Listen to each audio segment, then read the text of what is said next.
Anyways, I got up on the floor and basically said that. Well, Coleman Young Jr. didn't like what I said. Coleman Young Jr. at that time was a freshman legislator. I was in my third term.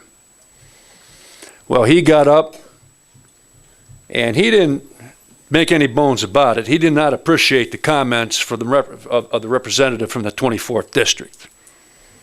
And even though you're not allowed to mention one's name on the floor, he was looking directly at me when you're supposed to be looking at the Speaker of the House when you're talking. And at the end, he said in a very high-pitched voice, he said that he didn't have anything against tax increases, and this was his exact words, because the people he represented don't pay any taxes anyways. Now figure that one out. I wasn't going to let that pass, okay? I got right back up, and I addressed the representative from Detroit, and I told him, thank you very much for making my point. And I agree with you 100%. The people you represent don't pay any taxes. He didn't take too kindly to that, and he came charging across the floor, and the sergeants people were yelling and screaming. The sergeants literally had to pull him back to his seat. He was very upset, calling me a racist and whatnot. I wasn't being racist. The only color I really see when it comes to interacting with people in politics and whatnot is green. I've interacted with people of color all my life, all of my life. I played sports, I went to school.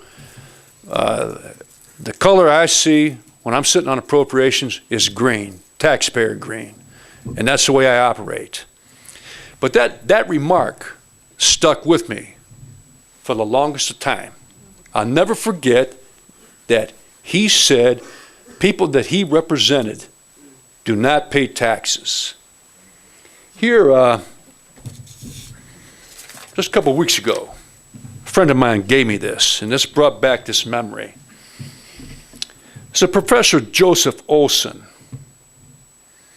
of Hamline University School of Law, St. Paul, Minnesota. Makes a very interesting analysis here. The number of states won by Obama was 19. John McCain won 29. The square miles of land won by Obama was 580,000. McCain, 2,427,000 square miles. Populations of counties won by Obama, 127 million. McCain, 143 million. Murder rate per 100,000 residents in counties won by Obama, 13.2. McCain, 2.1. In aggregate, the map of the territory McCain won was mostly the land owned by tax-paying citizens of this country. Obama territory mostly encompassed those citizens living in low-income tenements and living off various forms of government welfare. Coleman Young could second that by his remark. You know, everybody is a slave to their remarks, their actions, and their deeds. You cannot escape them. He said that right on the floor of the House of Representatives. This is accurate. So that's what we have right now in this country. So once again, thank God for Scott Brown, because we're on a road back.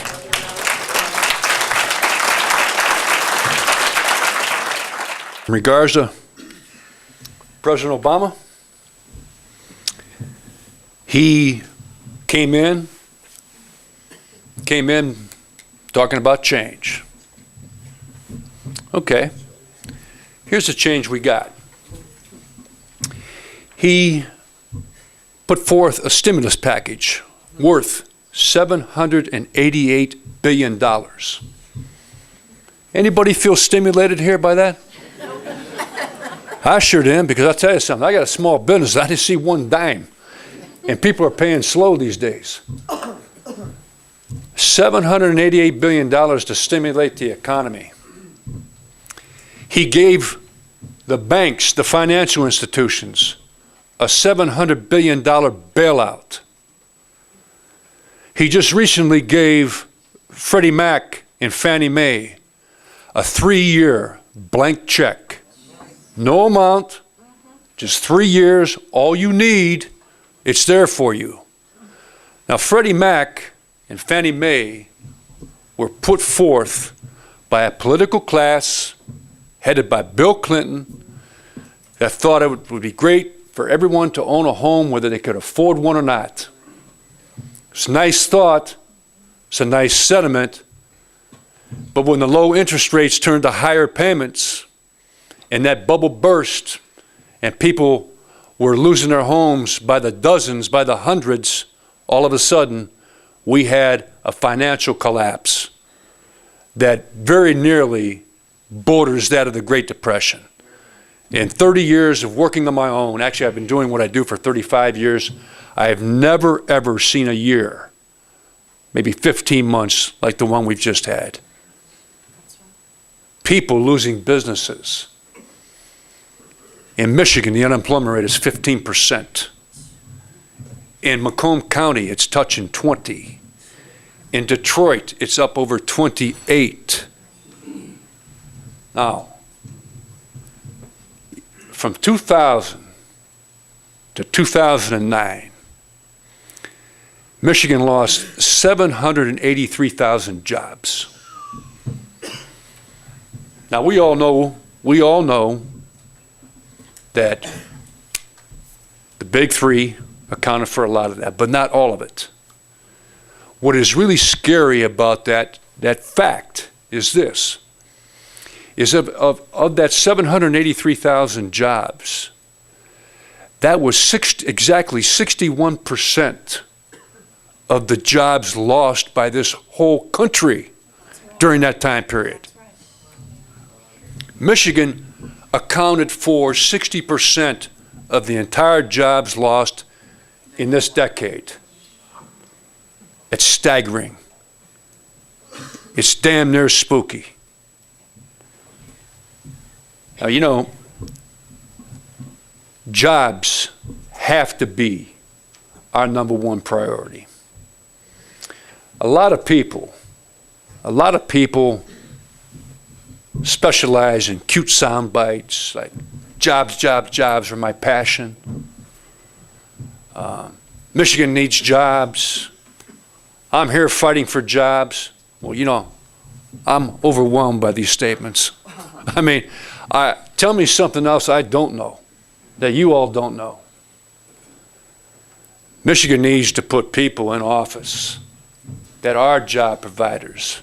Michigan needs to put people in office that have common sense, that will get results, that will fight and not back down. Forget the shallow rhetoric. Frankly, as a private citizen, I've had it with that. Anybody that talks that kind of lingo, I just tune them right out. We want to create jobs? Well, here's how.